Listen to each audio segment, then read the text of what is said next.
Welcome to TV 20 news బులెటిన్ల ముందుగా headlines. Kashi ఇప్పుడు మంచి ఆరోగ్య కేంద్రంగా మారుతుంది. వారణాసిలో ప్రధాని మోడీ.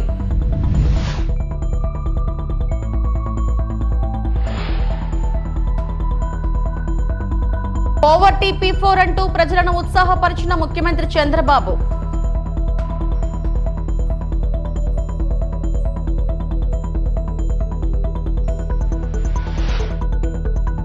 జ్యోతిరావు పూలేకి జయంతి నర్పించిన వైఎస్ఆర్సీపీ అధినేత వైఎస్ జగన్.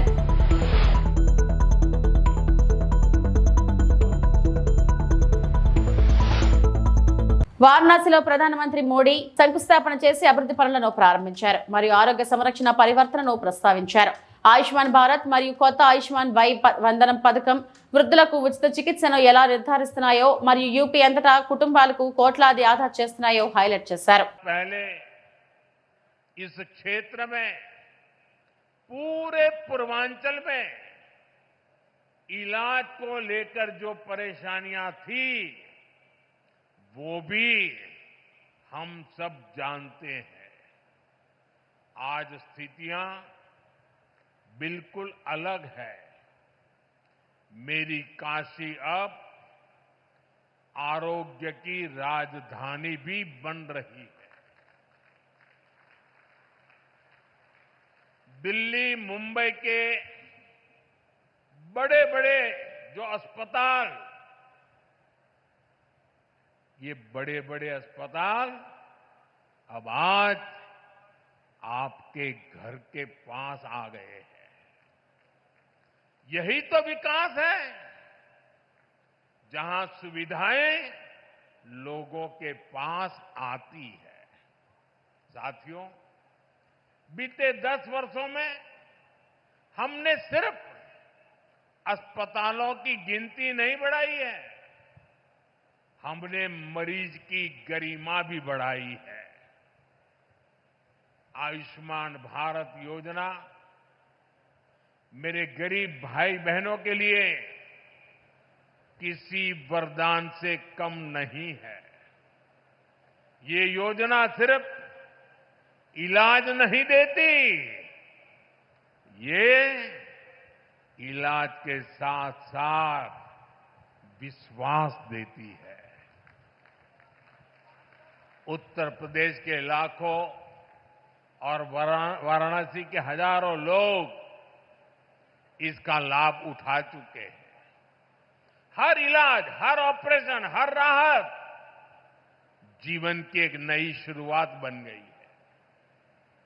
आयुष्मान योजना से यूपी में ही लाखों परिवारों के करोड़ों रुपए बचे हैं, क्योंकि सरकार ने कहा अब आपके इलाज की जिम्मेदारी हमारी है.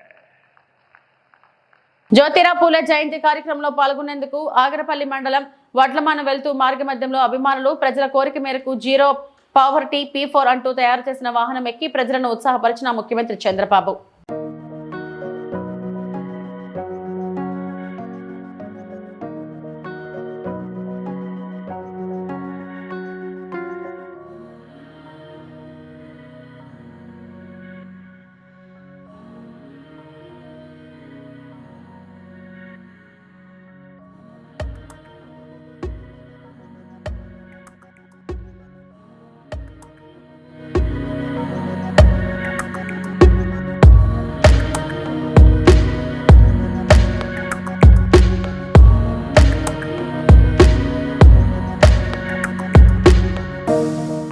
నక్కపల్లి మండలం వేంపేడు గ్రామంలో హోంమంత్రి అనిత మార్నింగ్ వాక్. వేంపాడులో ఎన్టీఆర్ విగ్రహానికి పూలమాలలు వేసి నివాళులు అర్పించిన మంత్రి అనిత వాకింగ్ చేస్తూ ప్రజల యోగక్షేమాలు అడిగి తెలుసుకుంటున్న హోంమంత్రి. మార్నింగ్ వాక్ లో అన్ని వర్గాల ప్రజలను ఆప్యాయంగా పలకరిస్తున్న మంత్రి. అడుగడుగున మంత్రికి హారతులతో స్వాగతం పలుకుతున్న వేంపాడు ప్రజలు.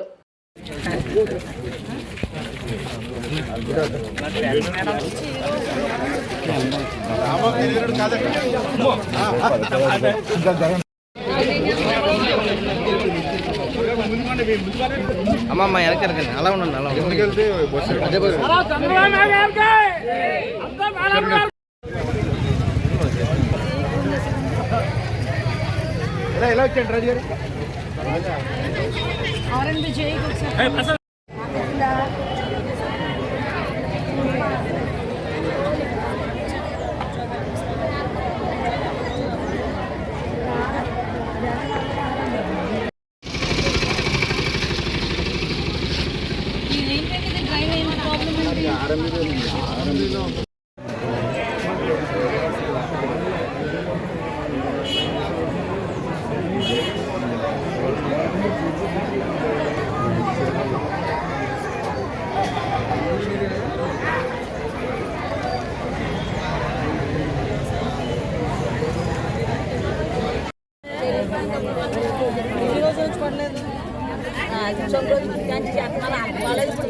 నేడు మహాత్మా జ్యోతిరావు పూలే జయంతి. ఈ సందర్భంగా పూలేకు వైఎస్ఆర్సీపీ అధినేత వైఎస్ జగన్ నివాళులు అర్పించారు. తాడేపల్లిలోని వైఎస్ఆర్సీపీ ప్రధాన కార్యాలయంలో పూలే చిత్రపటానికి పూలమాలలు వేసి నివాళులు అర్పించారు. ఈ క్రమంలో వైఎస్ జగన్ ట్విట్టర్ వేదికగా సామాజిక సమానత్వానికి, మహిళా విద్యకు మార్గదర్శకాలు జ్యోతిరావు పూలే అని, అణగారిన వర్గాల అభ్యున్నతికి, వారి విద్యాభివృద్ధి కోసం జీవితాంతం కృషి చేసిన గొప్ప సంఘ సంస్కర్త ఆయన. నేడు జ్యోతిరావు పూలే జయంతి సందర్భంగా నివాళులు అని చెప్పుకొచ్చారు.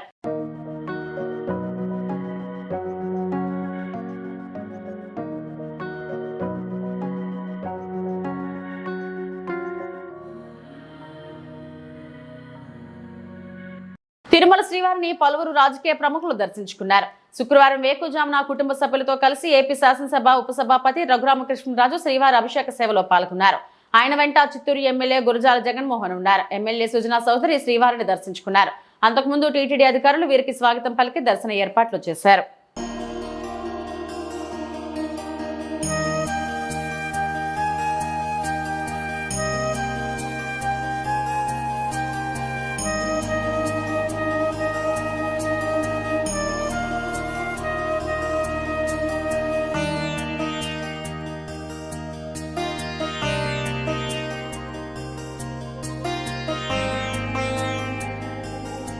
స్వామి దర్శనం చేసుకున్న అభిషేక దర్శనం. ఇవాళ ఒంటిమిట్టలో చక్కటి ఉత్సవం కూడా జరుగుతుంది. గౌరవనీయులైన ముఖ్యమంత్రి వర్యులు టీటీడీ ఆధ్వర్యంలో జరిగే వేడుకలు, రాష్ట్రం విడిపోయిన తర్వాత రామనవమి ఉత్సవాలు అక్కడ అద్భుతంగా జరుగుతున్నాయి. ఆ ఉత్సవాలు వైభవంగా జరగాలని, స్వామి భక్తులందరూ సుఖ సంతోషాలతో ఉండాలని మనస్ఫూర్తిగా దేవుణ్ణి ప్రార్థించడం జరిగింది. నెల్లూరులో వైఎస్ఆర్సీపీ కార్యాలయంలో కావల నియోజకవర్గ వైఎస్ఆర్సీపీ ఇన్ఛార్జ్ రామిరెడ్డి ప్రతాప్ రెడ్డి మాట్లాడుతూ రాష్ట్రంలో కక్షపూర్తి రాజకీయాలు చేస్తూ వైఎస్ఆర్సీపీ నేతలపై అక్రమ కేసులు పెడుతున్నారని, రెడ్ బుక్ పేరుతో రాష్ట్రంలో శాంతి భద్రతలకు విఘాతం కలిగిస్తున్నారని, కేసులు పెట్టి భయపెట్టాలని చూస్తే సహించమని అన్నారు. వీటన్నిటిని కూడా పక్కదోవ పట్టించేదానికి ఈరోజు కాకాని గోవర్ధన్ రెడ్డి గారి వారి మీద లేదా ముందు కూడా మా మీద కూడా అక్రమ కేసులు పెట్టడానికి వారు వెనకాడరు. అయినా కూడా మేము ఎక్కడ కూడా భయపడేది లేదు. తెలుగుదేశంకి ఓటేసి తప్పు చేశాం, తెలుగుదేశం ఇచ్చిన హామీ నమ్మి జగన్మోహన్ రెడ్డి గారికి అన్యాయం చేశాం అని ఈరోజు పేద ప్రజలు ఏ విధంగా పశ్చాత్తాపడుతున్నారో అర్థమవుతోంది గ్రామాలకు పోతే. కాబట్టి ప్రజలు అంత అమాయకులు కాదు. తప్పకుండా రాబోయే ముందు రోజుల్లో, ఎందుకంటే ఎంతో దూరం లేదు, ఆల్రెడీ 1 year అయిపోవచ్చింది. ఇంకా 2027 కావచ్చు లేదా 28 కావచ్చు, జమిలి ఎన్నికలు కూడా వచ్చేదానికి అవకాశాలు ఉన్నాయి. కాబట్టి ప్రజలు తప్పకుండా ఎదురు చూస్తున్నారు. మగ ఎప్పుడు ఈ కూటమి మళ్ళీ పోటీ చేస్తుందా, అప్పుడు తగిన బుద్ధి చెప్పి జగనన్నకి మళ్ళీ న్యాయం మనం చేద్దాం అనే ఒక పట్టుదలతో ఈరోజు ప్రతిగంత అక్కడ ఉన్నావు. కాబట్టి ఈరోజు మీరు చేస్తున్నవి మీకు మళ్ళీ రిపీట్ అవుతాయి, గుర్తుపెట్టుకోండి. ఈరోజు మీరు ఎంత ఇబ్బంది పెడితే దానికి తగిన పరిహారంగా అధికారులకి ముఖ్యంగా అదేవిధంగా నాయకుడికి కూడా మేము చెప్తా ఉన్నాం, అల్టిమేటం ఇస్తూ ఉన్నాం. తప్పకుండా అనుభవిస్తారు. ప్రభుత్వానికి భయపడో లేదా మీరు అభిమానంగా ఈరోజు మా నాయకుడు కార్యకర్త మీద ఈ విధంగా దొంగ కేసులు, తప్పుడు కేసులు, భయపెట్టాలని చూడటం ఇవన్నీ చేస్తే రాబోయే ముందు రోజు అవి మీకు శాపాలుగా మారతాయి. కాబట్టి ఇప్పటికన్నా అటువంటి మానుకొని 64 సీట్లతోటి మీకు అవకాశం ఇచ్చారు, దాన్ని సద్వినియోగం చేసుకోండి, మంచి పనులు చేయండి, పెద్దగా మంచి పేరు తెచ్చుకోండి. మేము ఇవ్వడం కాదనం, కానీ దాన్ని దుర్వినియోగం చేస్తూ మీరు ఈ విధంగా కక్ష సాధింపు దిగితే మాత్రం తప్పకుండా రాబోయే ముందు రోజు మీరు కూడా అనుభవించాల్సి వస్తుందని కూడా తెలియజేస్తున్నాం. ఈరోజు మేమంతా కూడా తప్పకుండా కాకాని గోవర్ధన్ అన్న మీద పెట్టిన తప్పుడు కేసులకి మేమంతా కూడా ఆక్షేపణ తెలియజేస్తున్నాం. ఇటువంటి మానుకోవాలని చెప్తున్నాం. అన్నకి అండగా ఉంటాం, దేనికైనా మేము సిద్ధంగా ఉంటామని మీ అందరికీ తెలియజేసేదానికి ఈరోజు ఈ ప్రెస్ మీట్ కూడా పెట్టడం జరిగిందని తెలియజేస్తూ, తిరుమల ప్రతిష్టతను దెబ్బతీయడమే కూటమి ప్రభుత్వానికి పనిగా మారిందని టీటీడీ మాజీ చైర్మన్ బోమన కరుణాకర్ రెడ్డి మండిపడ్డారు. తిరుమలలో గోశాలలో ప్రస్తుతం దారుణమైన పరిస్థితులు నెలకొన్నాయన్నారు. గత 3 నెలల్లో గోవులు మరణిస్తున్నా ఆ సంగతిని బయటకు రానివ్వడం లేదని సంచలన ఆరోపణలు చేశారు. శుక్రవారం తిరుపతిలో ఆయన మీడియాతో మాట్లాడుతూ తిరుమలలో పాప ప్రక్షాళన చేస్తామని కూటమి ప్రకటించింది. కానీ ఇవాళ జరుగుతుందేంటి? టీటీడీ గోశాల అమ్ముకుంటే అత్యంత పవిత్రంగా గోవులను చూస్తారు. కానీ తిరుమల గోశాలలో 3 నెలల్లో 100కు పైగా గోవులు మృతి చెందాయి. మూగజీవాలు దిక్కుముక్కు లేకుండా మరణిస్తున్నాయి. కనీసం చనిపోయిన ఆవులకు పోస్ట్ మార్టం నిర్వహించలేదని వాపోయారు. హైందవ ధర్మాన్ని కాపాడుతాం, హిందూ ధర్మ పరిరక్షణకు కట్టుబడి ఉంటాం, తిరుమల పవిత్రతను కాపాడటమే ధ్యేయంగా పాప ప్రక్షాళన చేస్తామని చెప్పినటువంటి చంద్రబాబు నాయుడు గారు పవనానంద స్వాముల వారి ఆధ్వర్యంలో నడుస్తున్నటువంటి ఈ ప్రభుత్వ ఆధ్వర్యంలో తిరుమల తిరుపతి దేవస్థానం వారి గోశాలలో గత 3 నెలలుగా దాదాపు 100కు పైగా గోవులు మృతి చెందుతున్నాయి. దీన్ని దాచిపెట్టేసినారు. ఎంత దారుణమైనటువంటి పరిస్థితి అంటే పవిత్ర పుణ్యక్షేత్రమైన వెంకటేశ్వర స్వామి ఆలయ పరిరక్షణలో సాక్షాత్తు వెంకటేశ్వరునికే స్వయంభూగా శ్రీ మహావిష్ణువు ఈ తిరుమల క్షేత్రం మీద అడుగిడినప్పుడు, దాక్కుని పుట్టలో ఉన్నప్పుడు గో క్షీరదమే ఆయనకు ఆహారంగా మారిందే. ఆ గోవును పరిరక్షించటానికే, ఆయన కాపాడటానికి ఆ రోజున ఓ గొల్ల వ్యక్తి ఆ ఆవును కొట్టడానికి పోతే గొడ్డలితో దాన్ని రక్షించటానికి పోయి సాక్షాత్తు శ్రీ మహావిష్ణువుకే గాయమైనటువంటి సంఘటన మన పురాణాలన్నీ తెలుపుతున్నాయి. అది గోమాతకున్నటువంటి విశిష్టత. సాక్షాత్తు వెంకటేశ్వర స్వామి ఆలయ తలుపులు తెరిచేటువంటి వ్యక్తి కూడా గో సంరక్షకుడు. అంతగా గోవులతో అన్యోన్య బాంధవ్యం ఉన్నటువంటి తిరుమల క్షేత్రంలో అది నడిపేటువంటి గోశాలలో గోవుల దుస్థితి ఎలా ఉంది అంటే మీరు చూడండి. చనిపోయినటువంటి ఆవులు ఎన్ని ఉన్నాయో, మచ్చుకు కొన్ని మాత్రమే గత 3 నెలలుగా. తెలంగాణ రాష్ట్రంలో కాంగ్రెస్ ప్రభుత్వం 3D మంత్రంతో పాలన చేస్తుందని బీఆర్ఎస్ వర్కింగ్ ప్రెసిడెంట్ కేటీఆర్ విమర్శించారు. రేవంత్ ప్రభుత్వం ఆర్థిక నేరానికి తెరలేపిందని ఆరోపించారు. కాంగ్రెస్ ప్రభుత్వంలో భారీ కుంభకోణాలు జరుగుతున్నాయని చెప్పారు. కంచగచ్చిబౌలిలో జరిగిన పర్యావరణ విధ్వంసాన్ని చూసి దేశం మొత్తం విస్తుపోయిందన్నారు. 400 ఎకరాల అటవీ భూమేనని సుప్రీంకోర్టు తీర్పుల ఆధారంగా ఆ విషయాన్ని చెబుతున్నానని స్పష్టం చేశారు. ఈ కాంగ్రెస్ ప్రభుత్వం వచ్చిన తర్వాత గత 15-16 నెలల్లో వీళ్ళు ఒకటే సింపుల్ మంత్రం పెట్టుకున్నారు.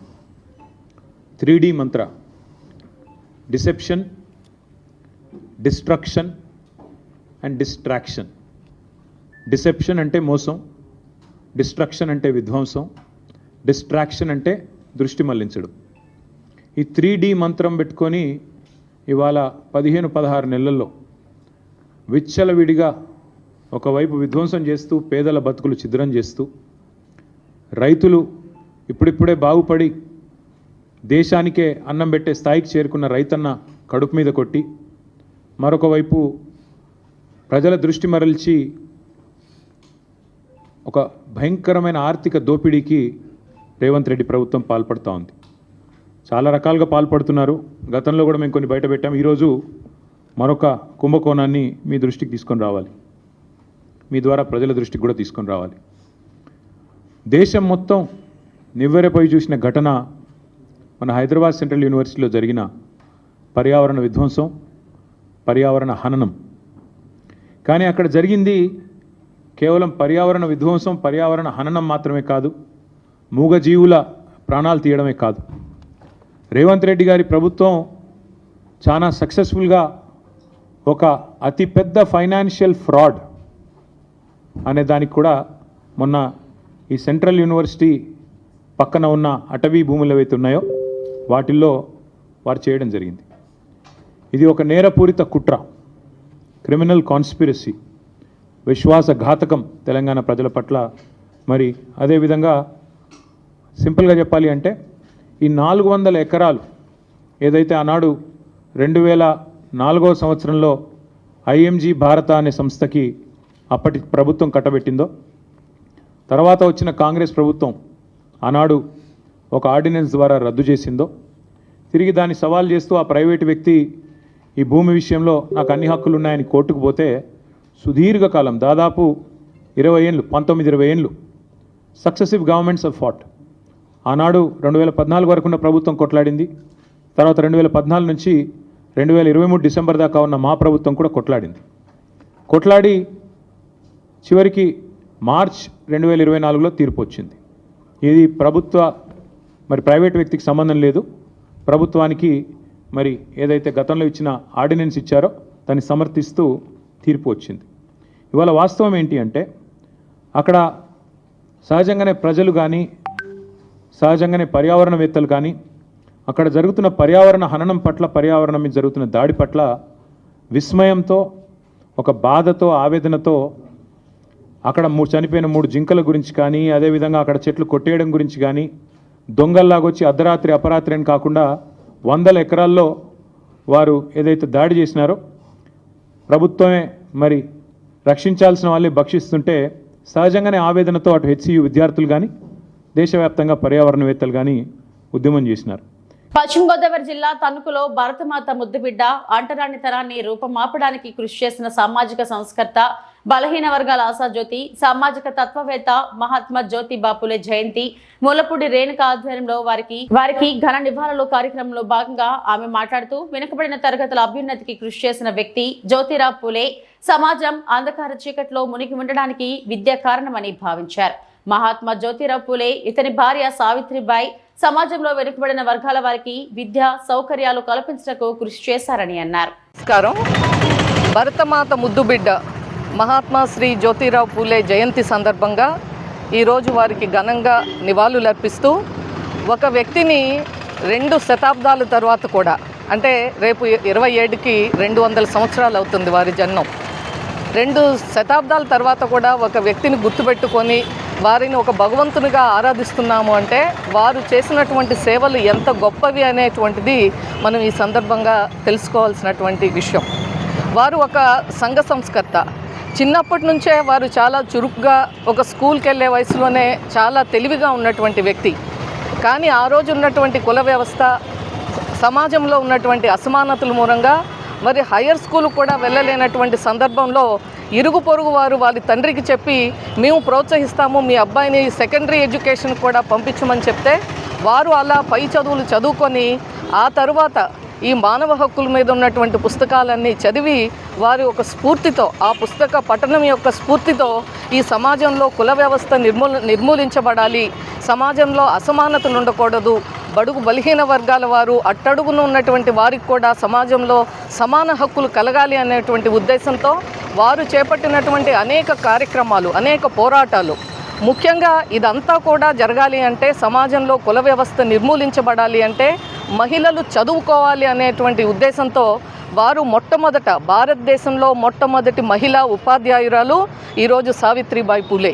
ఆ విధంగా వారి భార్యని చదివించి, ఆ భార్య చేత మరి మహిళలందరికీ కూడా, చిన్నపిల్లలకి, బాలికలందరికీ కూడా స్కూల్స్ ఏర్పాటు చేసి, ఆ బాలికలకు వారి భార్యతోటి మరియు పాఠాలు చెప్పించి, వారిని కూడా సమాజంలో చదువు ద్వారానే ఈ యొక్క అసమానతలు తొలగిపోతాయి అనేటువంటి ఉద్దేశంతో మహిళలకు, పిల్లలకు చదువు అనేటువంటిది మొదలయ్యింది జ్యోతిరావు పూలే గారి యొక్క ఆ యొక్క స్ఫూర్తి.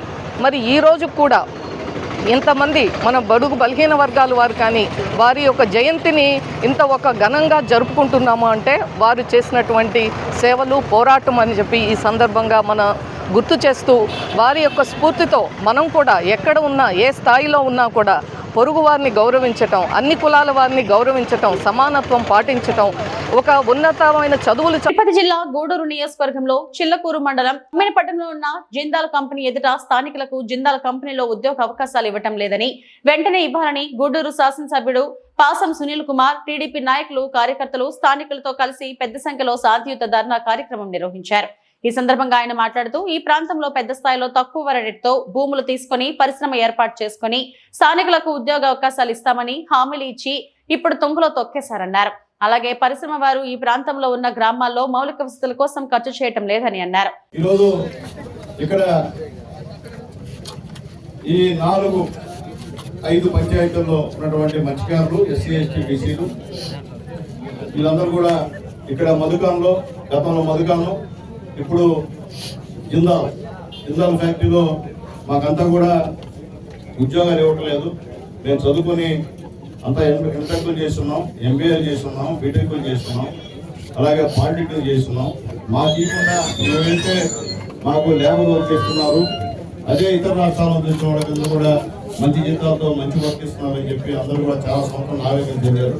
నేను ఎమ్మెల్యేగా ప్రచారంలో నేను ఇవన్నీ ఊళ్ళోకి వచ్చినప్పుడు కూడా మా నాయకులు కూడా చెప్పా, ఖచ్చితంగా ఈసారి ఫ్యాక్టరీలతో మాట్లాడి స్థానికంగా ఉన్నటువంటి ఉద్యోగాలు స్థానికులు అని చెప్పి కూడా మేము తెలియజేస్తామని చెప్పి ఆ రోజు చెప్పా. సంవత్సరం అయింది, కూడా ఆ ప్రయత్నంలో ఒక్కరు కూడా ముందు వేయలేని పరిస్థితి. మేము రుజువులు పంపిస్తున్నాం తప్ప వీళ్ళు ఎక్కడ ఉద్యోగాలు ఇచ్చే పరిస్థితి లేదు. అయినప్పటికీ మాకు జిందాల్ ఫ్యాక్టరీ ఒక వరం. ఎందువల్లంటే ఈరోజు ఫ్యాక్టరీని మా నాయకుడు స్వాగతిస్తున్నారు, మేము కూడా ఫ్యాక్టరీని స్వాగతిస్తున్నాం. అయితే నేను చెప్పేది ఒకటే, స్థానికులకి ఉద్యోగాలు కల్పించండి, స్థానికుల్ని బానిసలుగా చూడొద్దు. వాళ్ళు కూడా మీ సొంతోళ్ళే, వాళ్ళందరూ కూడా మీకు ల్యాండ్ ఇచ్చారు కాబట్టి ఈరోజు మీ ఫ్యాక్టరీలు ఈ విధంగా ఉన్నాయి. ఒక జిందాల్కే కాదు, నా కాన్స్టిట్యూన్సీ ఉన్నటువంటి అన్ని పరిశ్రమలకంతా కూడా రిక్వెస్ట్ చేస్తున్నాం, దయచేసి స్థానికులకు ఉద్యోగాలు కల్పించమని చెప్పి రిక్వెస్ట్ చేస్తున్నాం. అలాగే సిఎస్ఆర్ ఫండ్స్ కూడా మీ ఇష్టం ప్రకారం కాకుండా స్థానికంగా ఉన్నటువంటి ప్రజాప్రతినిధులు, స్థానిక నాయకులు, స్థానిక ప్రజలు వాళ్ళ మాటని, వాళ్ళకి ఏం అవసరం, ఏది నీడో అది చేయమని చెప్పి కూడా నేను మా కంపెనీ వాళ్ళకు కూడా రిక్వెస్ట్ చేసి చెప్పాను. ఈరోజు ధర్నా అన్నారు. ఇది ధర్నా కాదు, మాకు ఫ్యాక్టరీస్కి ఎటువంటి తగాదాలు లేవు. మేమంతా ఫ్యాక్టరీని ఆహ్వానించేవాళ్ళంలో ముందుంటాం. మేము ఈరోజు మా నిరుద్యోగుల బాధపడతారు కాబట్టి ఒక శాసనసభ్యుడిగా, గతంలో ఎవరు కూడా ఈ విధంగా వచ్చిన వాళ్ళు ఉండరు, కానీ ఆ రోజు నేను మా యువత నాతో ఎట్లా తిరిగారు. లోకేష్ బాబు పాదయాత్రలో అందరూ కూడా తిరిగారు, మా వాళ్ళందరూ కూడా. కాబట్టి ఆ రోజు మాట చెప్పాం కాబట్టి దాని ప్రకారంగా మనం వచ్చి నిజమైన రిక్వెస్ట్ చేసే బాధ్యత నాది కాబట్టి ఎమ్మెల్యేగా ఈరోజు వచ్చి రిక్వెస్ట్ చేసాం. ఆల్రెడీ కలెక్టర్ గారితో ఫోన్లో మాట్లాడారు. ఖచ్చితంగా నెక్స్ట్ వాళ్ళతో యజమాన్యతో మాట్లాడి స్థానికులకు ఉద్యోగాలు కల్పిస్తామని కూడా వివరించారు. అలాగే పోలీసులు కూడా మాకు ఇవి ఇప్పటివరకు నా బులెటిన్ అప్డేట్స్.